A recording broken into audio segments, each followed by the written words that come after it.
Surat police દ્વારા bogus ડોક્ટરની ધરપકડ કરવામાં આવી હતી, જેમાં મુખ્ય સૂત્રધાર રશેશ ગુજરાતી કોંગ્રેસ સાથે સંકળાયેલા હોવાની માહિતી બહાર આવી હતી। આ અંગે ગૃહ રાજ્યમંત્રી હર્ષ સંઘવીએ રશેશ ગુજરાતીના કોંગ્રેસ કનેક્શન અંગે પણ ટિપ્પણી કરી, તેમજ સુરત પોલીસે ચલાવેલા આ અભિયાન માટે પોલીસની ટીમને અભિનંદન પણ પાઠવ્યા હતા।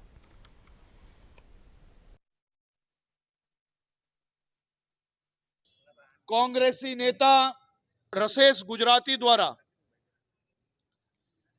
आ असामाजिक तत्वों ने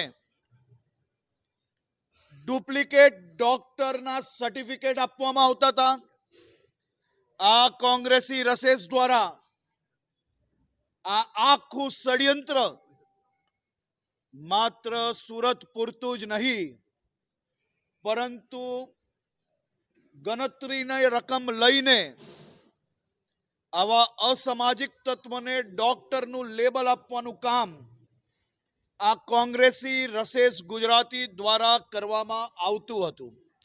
આ આખું ષડયંત્ર સુરત પોલીસે પ્રોએક્ટિવલી પોલીસિંગના ભાગરૂપે પકડવામાં આવ્યું છે।